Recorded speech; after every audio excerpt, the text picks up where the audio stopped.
Coucou, cette semaine je viens avec la deuxième partie de l'épisode sur l'amour. Comme je te disais la semaine dernière, je n'ai pas pu faire court. Alors je te propose aujourd'hui un épisode qui quand même ne devrait pas durer une éternité et où on repart donc sur cette idée de l'amour. Comme tu l'as entendu la semaine dernière, et si ce n'est pas le cas, évidemment je t'invite à écouter l'épisode de la semaine dernière. J'ai abordé le thème de l'amour en rappelant la définition et aussi en se rappelant que finalement peut-être le langage français nous limite un peu et que parfois le mot amour est un peu restrictif. Alors je t'invite à en tout cas voir cette notion de manière très très large. Et qu'est-ce que c'est l'amour finalement pour toi qui m'écoute là, à ce moment donné, parce que peut-être même que ta définition d'aujourd'hui ne sera pas la même que celle de demain. En tout cas, une fois ce rappel fait, j'ai rappelé rapidement que la connexion à l'autre et en fait l'attachement et le fait qu'on soit en lien soit encore, et je le rappelle toujours, une condition pour nous de survivre. Et donc on arrive sur cette planète avec cette capacité d'attachement, de connexion, de vouloir être en lien avec l'autre parce que c'est ça qui va nous faire survivre et vivre. Et donc mon intime conviction, c'est que on arrive en tant qu'enfant avec un haut potentiel d'amour inconditionnel qu'on distribue bien gentiment à l'humanité. Et puis en fonction des figures d'attachement des parents, de nos situations de vie évidemment, eh bien c'est pas toujours si facile et on se blinde et parfois on éteint voilà, cet amour qu'on a pourtant intuitivement et dans notre nature. Bref, je mettais en garde aussi la semaine dernière sur le fait de se prémunir de la souffrance, d'éviter d'avoir mal et donc de se dire, par exemple, quand on a eu quelques histoires d'amour qui nous ont fait souffrir, eh bien de se dire du coup j'aime plus. Alors je pense que c'est pas une bonne option en tout cas, ça marche pas. Te dire que tu n'aimeras plus ne t'empêche pas d'aimer. Je pense qu'il suffit d'y penser un tout petit peu, mais il y a beaucoup de belles histoires autour de toi, de personnes qui ont pourtant vécu des choses très très difficiles, des chagrins d'amour, des pertes, des ruptures difficiles. Bref, une très belle histoire qui se termine parfois brutalement, parfois de manière non désirée et que c'était pas du tout, voilà, c'est subi, voilà. Et en fait, c'est ceux qui gardent l'espoir, c'est ceux qui gardent leur capacité à, sans nécessairement se dire que ça va vraiment arriver, mais c'est parce qu'on continue d'être là, en fait, dans ce monde, de se mettre debout, d'avancer, de mettre un pas devant l'autre, que quelque part, pour moi, on espère. Et donc, c'est comme ça qu'en fait, on peut tomber sur l'amour qui nous retombe dessus et de manière tellement inattendue. Et j'aimerais tellement qu'on s'inspire, je pense, voilà, de tous ces gens qui ont eu leur parcours de vie, on va dire, plutôt derrière eux et qui peuvent témoigner et dire des moments où on vit des choses et où on est tellement en bas, voilà, et qu'on manque terriblement d'amour pour soi et parfois pour les autres. J'aimerais tellement qu'on puisse tendre une oreille particulière pour toutes ces expériences de vie et puis qu'on puisse un peu gagner du temps parfois quand nous, on est là encore dans nos belles années, un peu jeunes, et qu'on se dit que de toute façon, c'est foutu, et de toute façon, on s'en remettra jamais. J'aimerais tellement qu'on puisse tendre l'oreille vers cette sagesse qui nous dit tu sais pas de quoi sera fait la vie, de quoi sera fait les rencontres.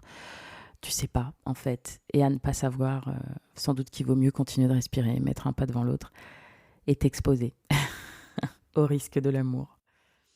Voilà, donc ça, c'était un peu sur les notions de la semaine dernière. Et puis, cette semaine, j'avais envie de aussi rappeler que l'amour, même si j'ai pas eu envie de le réduire à l'émotion, j'ai quand même envie d'en faire une petite parenthèse ici parce que, comme je dis souvent, l'émotion, c'est le corps. L'émotion, c'est le langage du corps, la traduction au niveau de nos sensations, de nos réactions physiologiques à l'intérieur à un événement. Et finalement, j'ai envie de te rappeler que c'est donc un langage du corps aussi, l'amour, que c'est quelque chose que tu ressentiras au niveau du corps, autant qu'au niveau de la tête. La tête va se raconter tout un tas de trucs, hein. C'est son récit. La tête a besoin de se parler et de se rassurer et créer des mots et parler et créer de la cohérence. Donc évidemment qu'il y aura la partie, l'histoire qu'on se raconte, les souvenirs qu'on va garder précis. Vous savez, quand on a eu une rencontre particulière ou quelque chose qui nous a marqué. Et finalement, ça, c'est notre récit. Ce qu'on va en garder, c'est voilà, Il est rentré, il était 15h52, il y avait un grand soleil, il avait un t-shirt blanc. Donc, c'est pas faux, hein, je dis pas que c'est faux. Il avait sans doute un t-shirt blanc et il faisait sans doute beau. Mais là, c'est hyper influencé par l'ensemble de tes perceptions à ce moment donné. Et tout ce que tu sais, c'est qu'il s'est passé un cocktail explosif à l'intérieur de toi et qu'après coup, tu as gardé en fait en mémoire. Alors, en général, on se souvient très précisément de choses de nos sens, d'une odeur, de quelque chose qu'on voit, de quelque chose effectivement qu'on ressent. Donc, on inscrit et puis on omet aussi de regarder tout un tas d'autres choses parce qu'à ce moment-là, on est pris par notre cocktail justement d'amour qui est en train de nous envahir. Donc j'avais juste en tout cas envie de faire ce petit rappel sur l'amour. C'est un langage corporel et donc c'est quelque chose qu'on vit, c'est quelque chose qu'on expérimente. C'est pas quelque chose qu'on intellectualise et c'est pas quelque chose qu'on force et qu'on décide, on va dire, tout à fait consciemment. Voilà. Donc, laissons cette part de magie, d'inconscient, de corps s'exprimer et laissons-nous porter par cet amour, évidemment. Donc, aimer, eh bien, déjà, c'est pour soi. Aimer, c'est quelque chose qui va vibrer très, très fort à l'intérieur de nous. Aimer, c'est quelque chose qui, j'en suis persuadée, est contagieux. C'est comme, pour moi, un faisceau lumineux, pailleté, qui sort de ton cœur et qui ne peut que toucher les autres personnes. Ne nous filtrons pas dans l'amour qu'on se donne. Il y a une vraie différence entre être aimé et se sentir aimé. Donc n'oublions pas que se sentir, c'est au niveau du corps. Et donc c'est extrêmement important. Parce que des fois, c'est le contraire en fait. Il y a des gens qui nous aiment très très fort et nous, on a beau nous dire « mais si, mais je t'aime, mais je t'aime, mais je t'aime », quelqu'un qui va manquer de cette capacité à ressentir cet amour pour l'autre et cet amour pour lui-même, on aura beau lui dire « mais si, tu es génial, tu es super, tu es belle, tu es magnifique ».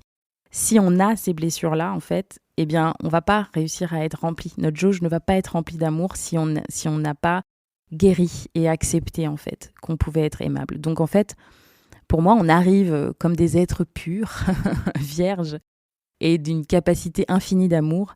Et grandir, en règle générale, c'est venir mettre plein de petites cuirasses et choses un peu froides et comme des fers un peu qui tentent de nous protéger, des boucliers comme ça.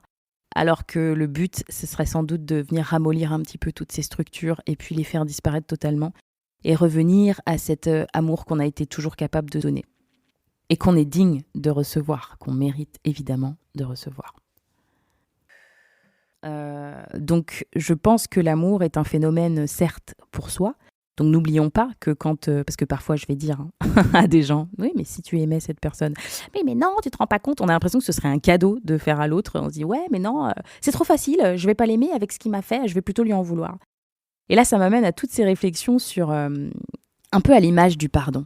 Vous savez, quand on se dit, non, mais pardonne à l'autre, et on se dit, bah non, ce serait trop facile, je vais pas lui pardonner, parce que si je lui pardonne, alors qu'il a fait ça, ça voudrait dire que voilà, il va pas galérer et obtenir ma haine. Mais en fait, c'est pas lui qui ressent ta haine. Donc le pardon, c'est toujours un cadeau que tu fais pour toi. Quand tu arrives à pardonner à l'autre, t'es pas obligé de lui dire que tu lui as pardonné. Donc c'est même pas un cadeau que tu fais à l'autre, tu laisses l'autre là où il est, tu continues de vivre la relation comme tu veux, mais c'est toi qui ressens ce pardon.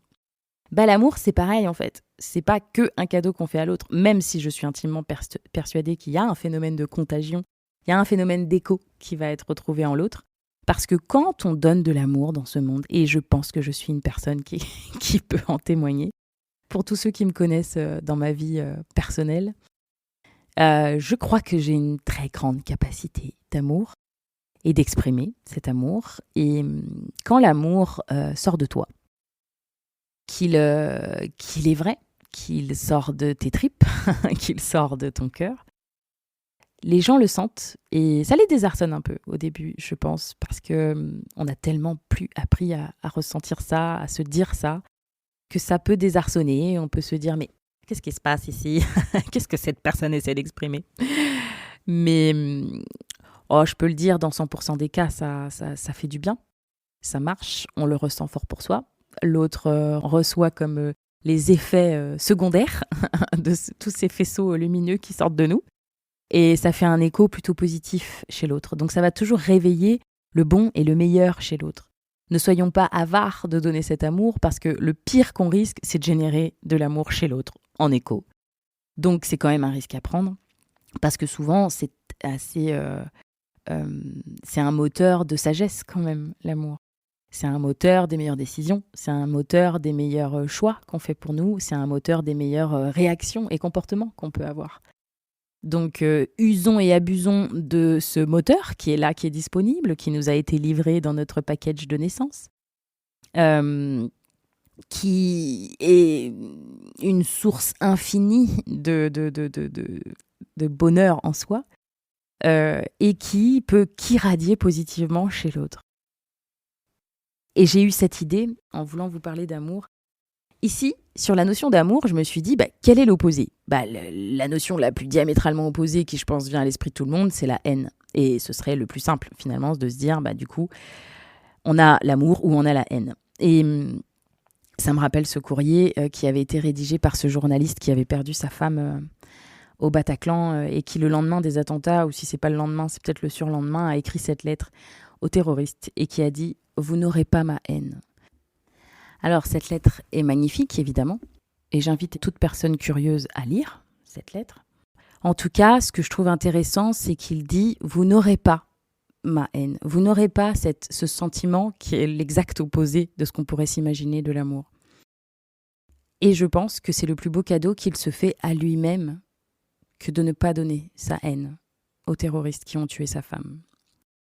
Donc, j'aimerais te laisser sur cette réflexion-là qui est n'allons peut-être pas en pensant punir les autres avec notre haine, en pensant punir les autres avec cette attitude de bouder, de reprocher, d'être dans la rancœur, d'être dans cette souffrance. N'oublions pas qu'en fait, l'amour, c'est le premier cadeau qu'on se fait à soi, que ça vient nourrir une bonne relation à soi, qui va irradier sur la relation à l'autre, qui va en tout cas être à l'image de notre relation aussi à l'autre, parce que notre relation à nous-mêmes est de toute façon à l'image de la relation qu'on peut avoir avec les autres. Réapproprions-nous l'amour, faisons-nous ce cadeau-là à nous.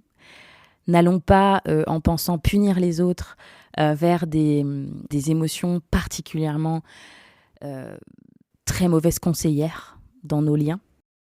Et en tout cas, j'ai envie de terminer cet épisode sur les mots de Marie Robert, que j'adore. Elle a le compte Instagram Philosophie Sexy. Elle a des écoles Montessori. C'est une philosophe qui écrit des bouquins magnifiques. Évidemment, je vous invite à creuser qui est cette personne, Marie Robert, et en tout cas qui écrit un post tous les jours sur Instagram. Elle a des mots que je trouve toujours magnifiques et qui sont toujours à peu près ceux que j'aurais voulu écrire. Et sur le sujet de l'amour, elle écrit justement en ce début d'année. Ceci est un trésor.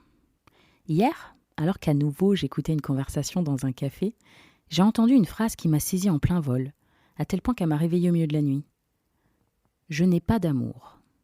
Je n'ai pas d'amour. Les syllabes se sont découpées dans ma tête, formant autour de moi une danse macabre. Tout dans cette parole m'a ramené à une douleur insensée, comme une tige métallique s'enfonçant au plus profond de mes entrailles. Évidemment, la jeune femme tenant cette conversation voulait évoquer son célibat, faire état d'une absence de situation amoureuse. Elle constatait, avec une forme de résignation, qu'elle n'était pas en couple, qu'elle ne pouvait pas partager les grandeurs et les décadences de l'existence avec un individu. Cependant, j'ai trouvé la tournure particulièrement aride.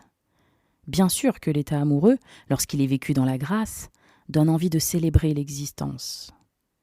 Il nous plonge dans un sentiment d'allégresse permanent. Il augmente notre puissance d'être, et le célibat peut parfois nous ramener à une solitude contrariante, à un silence angoissant. Pour autant, peut-on dire, même célibataire depuis un jour, un mois, 10 ans, une vie, qu'on n'a pas d'amour ? L'amour amoureux est-il la seule modalité qui donne des papillons dans le ventre ? J'ai l'absolue conviction que ce n'est pas le cas. Ce matin, j'ai envie de crier que l'amour est partout, partout où nous sommes capables de le voir et de le raconter.